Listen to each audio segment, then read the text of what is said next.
Gold, trusted gold buyers. మీరు తాకట్టు పెట్టిన బంగారాన్ని విడిపించి ఈ రోజు ఉన్న మార్కెట్ ధరకు కొనబడను. అందరికీ నమస్కారం.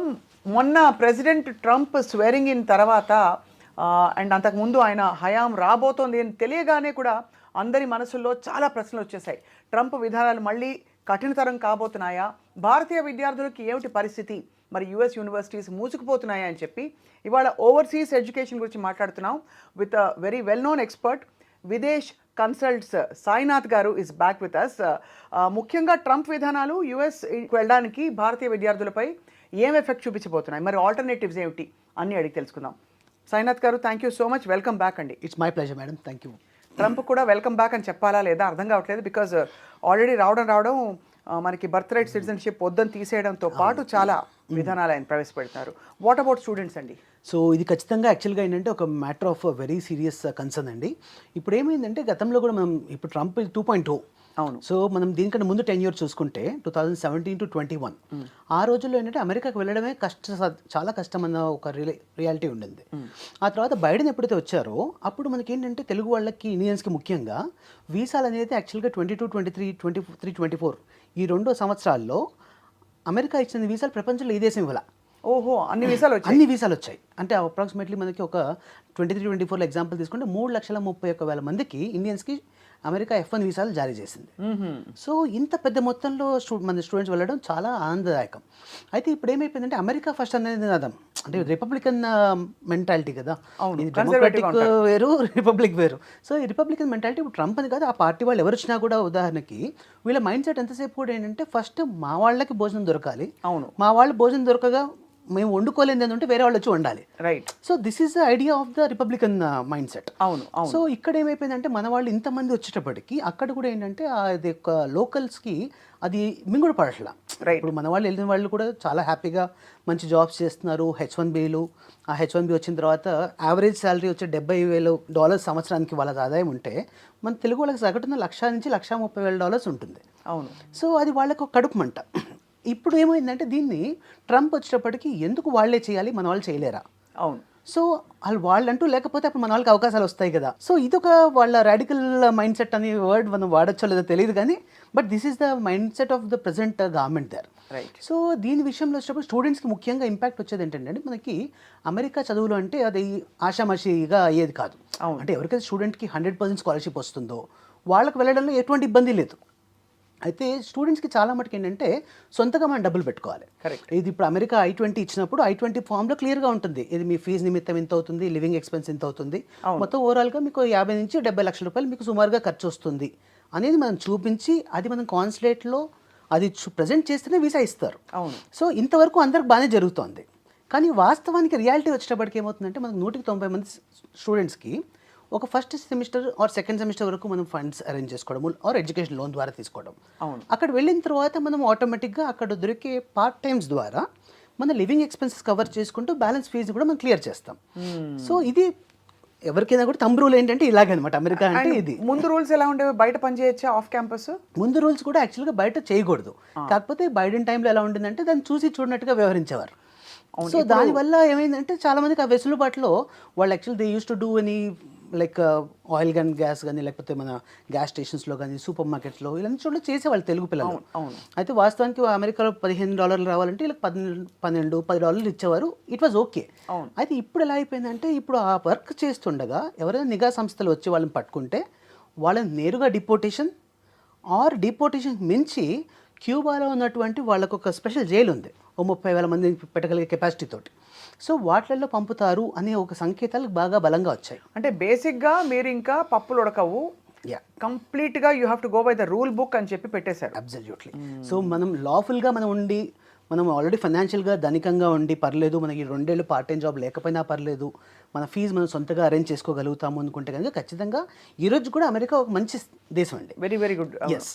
అండ్ బట్ ఇక్కడ టెక్నికల్ కోర్సెస్లో ఎస్పెషల్లీ ఉన్న వాళ్ళకి గ్రీన్ కార్డ్ రూట్ కూడా సుగమం చేస్తాం అన్నట్టు కూడా ఒక సంకేతం వినిపించింది. అవును. సో బేసికలీ మనం ఏం చేస్తున్నాం, ట్రంప్ ఐ థింక్ ఫిల్టర్ చేసేసి అత్యవసరం అనుకున్న వాళ్ళకి కోర్సెస్, ఆ కోర్సెస్కి సంబంధించి వాళ్ళకి మాత్రమే ఈజీ చేసి మిగతా వాళ్ళకి బాగా టఫ్ చేస్తున్నట్టు అనిపిస్తుంది. ఎగ్జాక్ట్లీ అండి. ఇప్పుడు ఈ ఫిల్టర్లో ముఖ్యమైన కారణం ఏంటంటే వాళ్ళకి ఆ లోకల్స్కి ఉద్యోగాలు ఇవ్వాలి అంటే ఫస్ట్ బయట నుంచి వీళ్ళు ఏదైతే లోకల్స్ చేయగలుగుతారో వాటన్నిటికీ మనకి ఇబ్బంది అవుతుంది. అవును. ఏవైతే ఆర్టిఫిషియల్ ఇంటెలిజెన్స్, కంప్యూటర్ సైన్స్, భగవంతుడు ఈ రోజు కూడా మన తెలుగు వాళ్ళు దాంట్లో నిష్ణాతులే. అవును. కానీ అది ప్రాబ్లం కాదు. సో వాళ్ళు అక్కడ వెళ్ళిన తర్వాత H1B చేయడం ఇవన్నీ పెద్ద కష్టం కాదు. ఎందుకంటే H1B సంబంధించి ఇప్పటివరకు ట్రంప్ ఎటువంటి విపరీతమైన సంకేతాలు ఏమి ఇవ్వడం జరగలేదు. కాబట్టి let us hope for the best and it will still remain the same. అయితే ఇప్పుడు ఆల్రెడీ వెళ్ళిన వాళ్ళకి మాత్రం ఏంటంటే కాస్త వాళ్ళకి ఆ చదివేటప్పుడు ఈ ఖర్చుల నిమిత్తం ఏంటంటే ఇప్పుడు ప్రజెంట్గా already back to home India నుంచి కాల్స్ ఆల్రెడీ మా స్టూడెంట్స్ పేరెంట్స్కి ఆల్రెడీ కాల్స్ వస్తూ ఉన్నాయి. డబ్బులు పంపించండి, కొద్దిగా ఈ నెల 2 నెలలు చూద్దాము, వేచి చూద్దాం ఇంకా ఎలా ఉంటుందో నెక్స్ట్ ఫ్యూచర్ అన్న భయం అయితే కొద్దిగా ఎక్కువగానే పట్టుకుంది, మొదలైపోయింది. అవును. సో మొత్తానికైతే అఫ్ కోర్స్ ఇప్పుడు మీరు టెక్ సైడ్ అంటున్నారు, టెక్ సైడ్ కూడా డీప్ సీక్ లాంటి ఒక బాంబు మొన్న పడ్డాక చైనా నుంచి, మరి ఎన్ని టెక్ కోర్సెస్కి ఏం వెసులుబాటు కల్పించగలుగుతారు అక్కడ? లేదు ఇంకా డిమాండ్ పెరుగుతుందా, కాలం నిర్ణయిస్తుంది? అయితే ఇప్పుడు దీంట్లో ఇంకో ముఖ్యమైన విషయం అండి, బేసికల్ ఏంటంటే మన వాళ్ళంతా ఎక్కువ ఐటీ మీద డిపెండ్ అవుతారు. సో అమెరికా దేశంలో ఏంటంటే ఐటీ ఉద్యోగాల్లో యాక్చువల్గా there is always 2 different words అండి. ఒకటేమో రీప్లేస్మెంట్, ఇంకోటేమో మనకి సస్టైనబుల్గా మనకి adaptability of using of the technology. అయితే అమెరికాలో జరిగే ఉద్యోగాలన్నీ కూడా రీప్లేస్మెంట్ జరుగుతున్నాయి. అవును. ఏఐ తోటి రీప్లేస్మెంట్ ఎప్పుడైతే జరుగుతుందో అప్పుడు ఆటోమేటిక్గా ఉద్యోగాలే మనకి హరించుకుపోయే పరిస్థితి. అయితే మన యూరోపియన్ కంట్రీస్ చూసుకుంటే ఏంటంటే ఉద్యోగాల మీద ఆర్టిఫిషియల్ ఇంటెలిజెన్స్ పూర్తి ఇంపాక్ట్ లేదు. సో ఈ దేశాల్లో వచ్చేటప్పటికి ఏంటంటే దాని రిప్లేస్మెంట్ బదులుగా వాళ్ళని వాటికి ఏమంటారు అనుసంధానంగా ఈ టెక్నాలజీ వాడుకుంటూ వాళ్ళ లైఫ్ ఈజీ చేసుకుంటున్నారు. Correct. So this is always a difference actually. Right. So ఇప్పుడు అమెరికన్ టెక్నాలజీస్లో ఏంటంటే ఇది క్యాపిటలిస్ట్ ఐడియాలజీ కాబట్టి ఇక్కడ ఎంతసేపు ఏ వచ్చిందా ఓకే డూ ఇట్, జస్ట్ 10,000 మంది తీసేసాయి ఏఐని పెట్టేసేయండి. So this is how actually the difference మేజర్గా మనం అబ్జర్వ్ చేసుకోవచ్చు. కాబట్టి ఇప్పుడు ఈ మూమెంట్లో కొద్దిగా ఏంటంటే స్టూడెంట్స్కి వెళ్ళే వాళ్ళకి కాస్తగా జాగ్రత్తగా చూసుకుని మనం అది ప్లాన్ చేసుకోవడం మంచిదని చెప్తాం. ఏదేమైనా సరే ఇకపై అంటే అమెరికాకు వెళ్దాం చదువుకోవడానికి అని ప్లాన్ చేస్తున్న వాళ్ళకి చిన్న స్పీడ్ బ్రేకర్ అయితే పడింది. ఖచ్చితంగా పడి ఇప్పుడు అమెరికాకు వస్తే వాట్ నెక్స్ట్, ఏ కంట్రీస్ ఉన్నాయన్న అన్వేషణ మొదలైంది. సో ఇప్పుడు చెప్పండి, ఇప్పుడు మనం విదేశ్ కన్సల్ట్స్ మాట్లాడుకుందాం. సో ఖచ్చితంగా అండి, ఇప్పుడు యాక్చువల్గా ఏంటంటే Videsh consults since beginning actually almost like from last 18 years we been very active for promoting European education. So యూరోపియన్లో ముఖ్యంగా ఏంటంటే మన జర్మనీ, స్విట్జర్లాండ్, ఫ్రాన్స్, యూకే ఈ దేశాల్లో ఏంటంటే మనుషులు ఇంకా మనుషుల్లా బతుకుతున్నారు.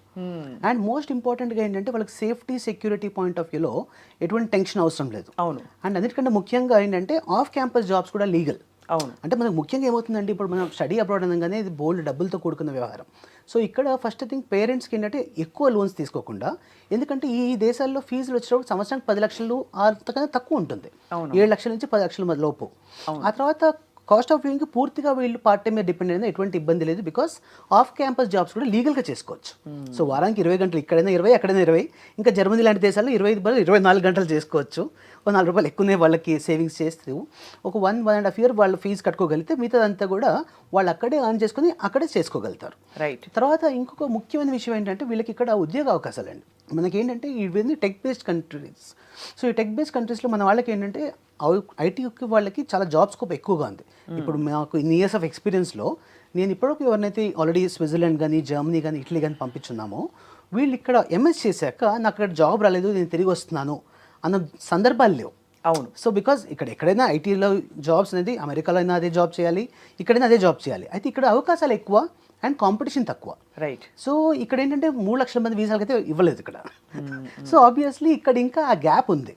ఆ గ్యాప్ని ఈ టైంలో యూజ్ చేసుకుంటే వీళ్ళకి నీష్ మార్కెట్లోకి వీళ్ళు ఎంటర్ అవ్వగలుగుతారు. రైట్. ఏ కోర్సెస్ ఈ యూరోపియన్ కంట్రీస్లో బాగా పాపులర్ అవుతున్నాయి? ఇప్పుడు అమెరికా అనగానే మీరు అన్నట్టుగా ఐటీ కోర్సెస్ ఎక్కువ ఉంటాయి, కాకపోతే బహుశా ఇప్పుడు కొత్తగా పుంజుకుంటున్న మరి ఇతర కోర్సులు కూడా కొన్ని అండర్ గ్రాడ్ లెవెల్లోనే చాలా మంది వెళ్తున్నారు. But for either undergrad or even grad school, what is a good stream of education? Stream of education ఏంటంటే మనకి యూరోపియన్ కంట్రీస్లో ఎప్పుడు కూడా అనాదిగా వాళ్ళది it's not just only IT. So IT ఏంటంటే ముఖ్యంగా అమెరికాలో ఎక్కువగా ఐటీ కానీ, but various European countries IT is one of the prominent field. దాన్ని అలా ఉంచుతూనే మెకానికల్, ఎలక్ట్రికల్, ఎలక్ట్రానిక్స్, తర్వాత బయోటెక్నాలజీ, లైఫ్ సైన్సెస్, ఫార్మసీ, తర్వాత నెక్స్ట్ మేనేజ్మెంట్, ఈ అన్ని ఫీల్డ్స్కి కూడా ఈ దేశంలో ఎక్కువ అవకాశాలు ఉంటాయి. Because when we talk about a country, ఇక్కడ ఉన్న మెయిన్ ప్లస్ పాయింట్ ఏంటంటే ఒక స్టూడెంట్కి ఉదాహరణకు ఒక జర్మనీ వీసా వచ్చింది, లేకపోతే స్విట్జర్లాండ్ వీసా వచ్చింది. ఆ వీసా వాళ్ళకి మరొక 26 దేశాలకి వీసా అవుతుంది. రైట్. ఇప్పుడు అమెరికాలో టెక్సస్ వీసా వస్తే కాలిఫోర్నియాకి ఎలా అయితే వెళ్ళొచ్చో, అలాగే ఇప్పుడు జర్మనీ వీసా వస్తే వాళ్ళు స్విట్జర్లాండ్ కానీ, ఫ్రాన్స్ కానీ, స్పెయిన్ కానీ ఏ కంట్రీకైనా వాళ్ళు వెళ్ళి జాబ్ చేసుకోగలుగుతారు. సో ఈ వెసులుబాటు వల్ల ఏమవుతుందంటే those they study in one country, they are automatically having employability option with 27 countries. Okay, అంటే కానీ ఎంప్లాయబిలిటీ ఆప్షన్ ఉన్నప్పటికీ ఎంప్లాయ్మెంట్ అంత ఉందా అని? ఖచ్చితంగా అండి. ఇప్పుడు యాక్చువల్గా ఎంప్లాయబిలిటీ రేషియో చూసుకుంటే మనకి లెస్ దెన్ 3% అండి. చాలా దేశాల్లో కంపేర్ చేస్తే, మన అమెరికాతో కంపేర్ చేసినా కూడా యూరోపియన్ కంట్రీస్లో ముఖ్యంగా Germany or France or Switzerland ఇవి ఎంప్లాయబిలిటీ రేట్లో 97% ఉన్నాయి, which is like top among the world's these thing. తర్వాత ఇంకోటి ఎంప్లాయ్మెంట్ సెక్యూరిటీ అండి. ఎంప్లాయ్మెంట్ రావడం ఒకటి, దాన్ని నిలదొక్కుకోవడం ఒకటి. అవును. ఈ నిలదొక్కుకోవడం విషయంలో ఏంటంటే అమెరికాలో ఏంటంటే మనకి ఏదైనా రోజు పింక్ స్లిప్ ఇచ్చేయచ్చు. అది ఇచ్చినప్పుడు ఆబ్వియస్ క్యాపిటలిస్టిక్ ఐడియా కాబట్టి దాంట్లో అది అలౌడ్. బట్ వేరేస్ ఇక్కడ యూరోపియన్ కంట్రీస్లో ఏంటంటే once you are working for 6 months in any company, you are part of a social security member. ఓహో. సో ఆ మెంబర్ అయినందువల్ల unless company gets laid off, company పూర్తిగా తీసేస్తే తప్ప ఎంప్లాయీని తీసే అవకాశం వాళ్ళకి లేదు. And if at all they have to do, they have to compensate with 18 months of salary, right, without any proper reason. కాబట్టి ఇక్కడ ఏంటంటే ఉద్యోగం మీద వాళ్ళకు ఉండే ఒక భరోసా ఎక్కువ. అంటే ఇక్కడ మన గవర్నమెంట్ జాబ్ వస్తే ఎంత రిలాక్స్గా ఉంటామో, యూరోపియన్ కంట్రీస్లో ఏ జాబ్ వచ్చినా కూడా అంత రిలాక్స్గా ఉండొచ్చు. అది సో బేసికలీ ఇప్పుడు మరి యూరోపియన్ కంట్రీస్లో యూనివర్సిటీ స్కెడ్యూల్స్ ఎలా ఉంటాయండి?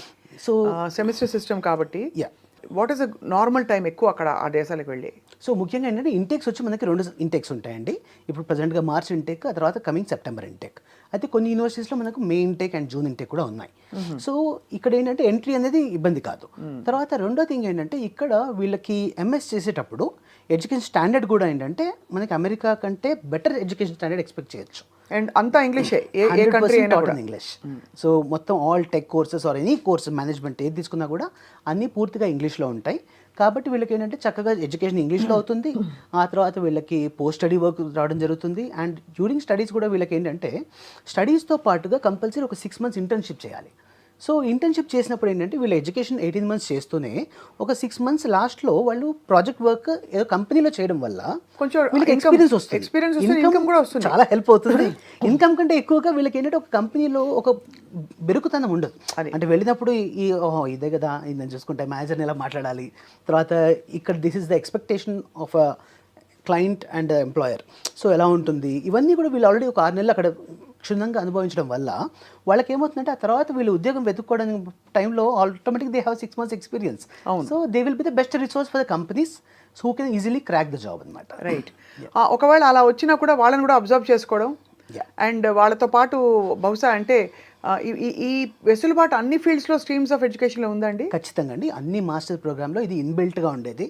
బ్యాచిలర్ ప్రోగ్రాంలో కూడా ఈ 6 months ఇంటర్న్షిప్ అనేది కంపల్సరీ మాడ్యూల్.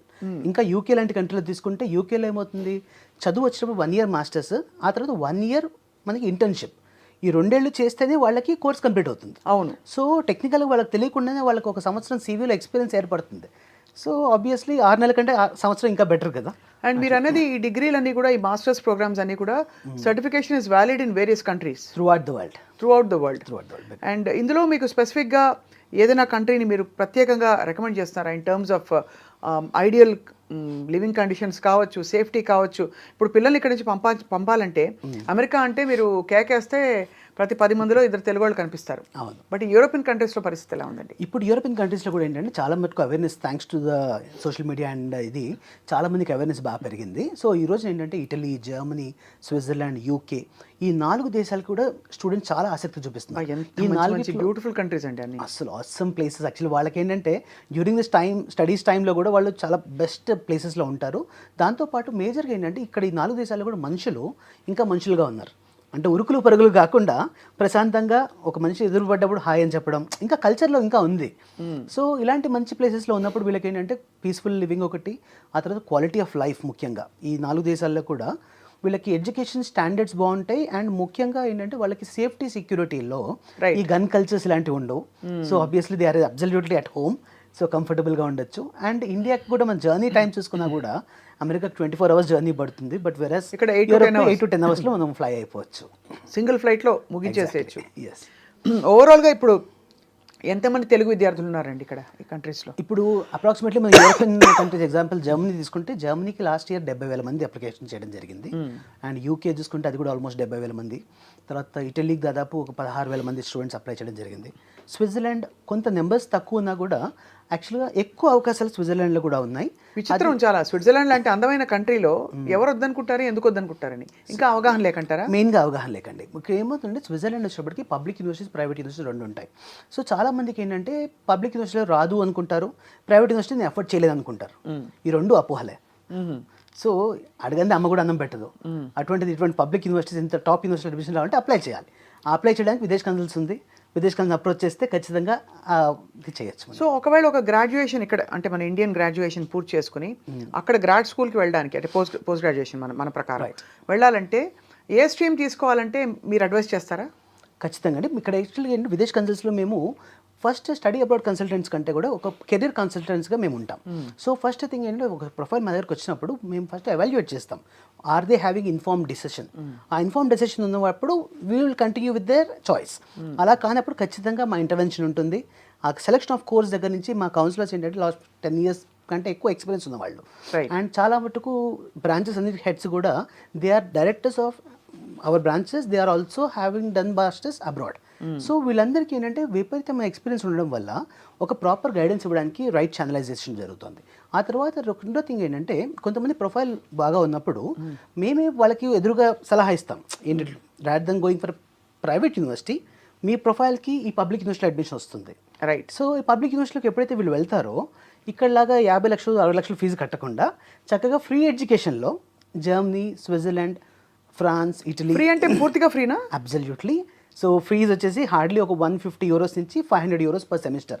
అంటే ఇండియన్ కరెన్సీలో ఒక 40,000 రూపాయలు. అలాగా ఎందుకు చేస్తారు అలాగా? సో యూరోప్లో ఏంటంటే ఎడ్యుకేషన్ అనేది వాళ్ళకి ఇంకా మనీ మేకింగ్ వెంచర్ కాదు. ఓకే. సో పబ్లిక్ యూనివర్సిటీస్ వరకు. సో ఎప్పుడైతే ఇది మనీ మేకింగ్ వెంచర్ కాదో automatically government is supporting for the education cost. Right. So ఇక్కడ student is expected to pay only the taxes which is hardly ఒక 40,000 rupees per 6 months. And the living expenses వీళ్ళు ఓన్గా manage చేసుకోవాలి. అదే that's what అదే వాళ్ళు ఓన్గా. కానీ నేను ఒకటే అడుగుతాను, మరి ఇలాంటి యూనివర్సిటీలో క్వాలిఫై అవ్వాలంటే like you have GRE, TOEFL, IELTS ఇలాంటి what are the exams that should? So మేజర్గా ఎంట్రీ రిక్వైర్మెంట్ వచ్చేప్పటికి ఇది అమెరికా కంటే సులువు అండి. సో చాలా మందికి తెలియక ఇంకో చాలా మందికి ఇప్పుడు కూడా అపోహ ఏంటంటే నేను జర్మనీలో చదవాలంటే జర్మన్ లాంగ్వేజ్, ఇటలీలో చదవాలంటే ఇటాలియన్ లాంగ్వేజ్ ఇది కావాలనుకుంటుంటారు. ఇది అస్సలు రిక్వైర్మెంటే కాదు. బికాస్ 100% అక్కడ కోర్స్ అన్ని ఇంగ్లీష్లో టీచ్ చేయడం వల్ల ఎటువంటి ఇంగ్లీష్ లైక్ లోకల్ లాంగ్వేజ్ అవసరమే లేదు. తర్వాత రెండో థింగ్ వచ్చేప్పటికి వీళ్ళకి ఏదైతే ఐఎల్టీఎస్ కానీ టోఫెల్ కానీ ఉందో ఈ రెండింటిలో ఏదైనా ఒక పరీక్ష రాసుకుంటే మోర్ దెన్ సఫిషియంట్. అది. సో అంతకుమించి జిఆర్ఈలు, జీమాట్లు ఇవేమి అవసరం లేదు. So degree certificate and IELTS 15 years or 16 years of both are okay. Both are okay. ఇది కూడా కరెక్ట్ క్వశ్చన్ అడిగాను. 15 ఏళ్ళైనా 16 ఏళ్ళైనా పర్లేదు. అబ్సల్యూట్లీ. ఎడ్యుకేషన్ అంటే డిగ్రీ వరకు. అండ్ అలాగే మీరు అన్నట్టు ఐఎల్టీఎస్ కానీ టోఫెల్ కానీ రాసుకుని బేసిక్ స్కోర్ వస్తే సరిపోతుంది. ఇవి కాకుండా ఎడ్యుకేషన్ అక్కడ free except living expenses and ఆ బేర్ మినిమం ట్యాక్సెస్ తప్ప అన్నీ ఫ్రీ. నాలుగోది of course weather conditions and number of courses opening, quality of education is of course చెప్పక్కర్లేదు ఇంకా. And so education gateways are opening. ఈ మధ్య ఇన్స్టాలో నేను చాలా రీల్స్ చూశానండి. నేనే ఆల్మోస్ట్ అప్లై చేసేసుకుందాం అనుకున్నాను. మీరు వచ్చి you want to settle down in Switzerland with income of so and so రివర్స్లో మీకే ఇస్తారు డబ్బులని. ఏంటండి అవి అసలు? సో అది యాక్చువల్గా అంత లుక్రేటివ్ కాదు. అండ్ బేసికల్ అది యూరోపియన్స్ కోసం ఎక్కువ అది. బికాస్ డైరెక్ట్ వర్క్ పర్మిట్స్ అనేది ఇండియా నుంచి ఇవ్వడం కుదరదు కాబట్టి student is the only route. So ఎవరైతే స్టూడెంట్గా క్వాలిఫై అవుతారో వాళ్ళకి చక్కగా 2 years ఆఫ్ మాస్టర్స్ ఉంటుంది. ఆ తర్వాత 1 year పోస్ట్ స్టడీ వర్క్. అక్కడ నుంచి ఇంకొక 3 years అక్కడ స్టే చేస్తే ది గెట్ పిఆర్. సో ఇప్పుడు గ్రీన్ కార్డ్ అనేది ఇప్పుడు అమెరికాలో మీకు తెలిసే ఉంటుంది. అమెరికాలో గ్రీన్ కార్డ్ రావాలంటే ఉదాహరణకు మనకి ఇప్పుడు 100 years పడుతుంది. సో ఇక్కడున్న సిచ్యువేషన్కి ఏంటంటే it is just taking 5 to 6 years of the time European కంట్రీస్లో. సో వాళ్ళు జర్మనీ తీసుకున్నా, లేకపోతే ఇటలీ తీసుకున్నా, స్విట్జర్లాండ్ తీసుకున్నా ఒక 5 to 6 years వాళ్ళు including study period they can get a PR. So ఎప్పుడైతే పిఆర్ వచ్చేస్తుందో ఇక జీవితంలో మళ్ళీ వీసాలు లేకపోతే అక్కడ కూడా గవర్నమెంట్ మారితే రేపు ట్రంప్ లాంటి వాళ్ళు వస్తే మన పరిస్థితి ఏంటి అనే భయాలు అసలు అవసరమే లేదు, అవసరం ఉండదు. ఓకే, లాస్ట్ క్వశ్చన్ అండి అబౌట్ దిస్ యూరోపియన్ ఎడ్యుకేషన్. అక్కడ వాళ్ళు చదువుతున్నంత కాలం బయట ఎంత జాబ్ చేయొచ్చు? సో లీగల్గా 20 hours per week వర్క్ చేయొచ్చండి. సో 20 hours per week అన్ని కంట్రీస్లో చేసుకున్నా కూడా వాళ్ళకి అప్రాక్సిమేట్లీ కాస్ట్ ఆఫ్ లివింగ్ ఒక 500 euros ఖర్చు అయింది అనుకోండి. They could earn up to 800 to 1000 euros. So వాళ్ళ పార్ట్ టైంలో వాళ్ళకి సేవింగ్స్ ఉంటాయి అండ్ ఫ్రీ ఎడ్యుకేషన్ కూడా వస్తుంది. మ్యారీడ్ పీపుల్ కనుక వెళ్తే స్పౌస్కి వీసా వస్తుందా? స్పౌస్ వీసా యాక్చువల్గా యూరోపియన్ కంట్రీస్లో డెన్మార్క్ అండ్ ఫిన్లాండ్ ఈ 2 కంట్రీస్లో కూడా డిపెండెంట్స్ ఆర్ అలౌడ్ టుగెదర్ అండి. సో ఇక్కడ ట్యూషన్ ఫీజు వచ్చే అప్రాక్సిమేట్లీ 10 lakhs వరకు అవుతుంది టోటల్ కోర్స్ ఫీజు. దాంతో హస్బెండ్ అండ్ వైఫ్ ఇద్దరు కూడా ఒకటేసారి ఫ్లై చేయొచ్చు. మిగతా యూనివర్సిటీస్లో స్పౌస్ని తీసుకెళ్ళడం ఇబ్బంది ఆ 2 ఇయర్స్ పాటు. Yes. వాట్ అండ్ ఫైనలీ దీనికి ఏమైనా ఏజ్ బార్ ఉంటుందా అప్లై చేసుకోవడానికి? నథింగ్ అండి. ఇప్పుడు యాక్చువల్గా మనకి ఏంటంటే up to 10 years of bachelors తర్వాత కూడా గ్యాప్ ఉన్నా కూడా ఈజీగా యాక్సెప్ట్ చేస్తారు. Up to 10 years. Yes. కానీ మధ్యలో సడన్గా I want drop my job and go and migrate మాలాంటి వాళ్ళకి ఎవరు? అది కూడా అవకాశం ఉంది, ప్రొవైడెడ్ మనకి ఏంటంటే ఇక్కడ వీసా ఆఫీసర్స్ వాళ్ళు చాలా కేస్ టు కేస్ వర్క్ చేస్తారు. Right. యూఎస్ లాగా మనకు ఆన్ ద స్పాట్ ఒక సెకండ్లో మొహం చూసి మొహం నచ్చితే ఎస్ లేకపోతే నో చెప్పడం కాకుండా ఇది డాక్యుమెంట్ బేస్డ్ కాబట్టి మనకి ఇన్నాళ్ళు ఏం చేస్తున్నాము, మా ప్రొఫెషనల్ గ్రోత్ ఇది, ఇప్పుడు ఇక్కడ నుంచి నాకు ఆ కోర్స్ చేయడం ఎందుకు ఇంపార్టెంట్ అనేది మనం కరెక్ట్గా ఎస్టాబ్లిష్ చేయగలిగితే 100% వీసాలు వస్తాయి. And success rate of visa కూడా ఏంటంటే ఇప్పుడు చాలా బెటర్గా ఉంది. టచ్ వుడ్ ఇప్పుడు మాకు జర్మనీ కానీ యూకే కానివ్వండి, we're setting at 100% visa success rate. That's amazing because యూఎస్లో మనకు తెలిసి ఇదివరకు 20% ఉండేది. Yeah. ఇప్పుడు ఈ కొత్త విధానాలతో ఎంత ఉంటుందో we have to wait and watch. Absolutely. Sainath గారు, very very thoroughly engaging and very very interesting useful conversation. తప్పకుండా నేను ఎప్పుడైనా చదువుకోవాలంటే ఎంత లేట్ అయినా మీ దగ్గరికి వస్తాం. ఇట్స్ మై ప్లెజర్ అండి. Thank you. Always We'll meet happy to again. help all our students. Thank you so much.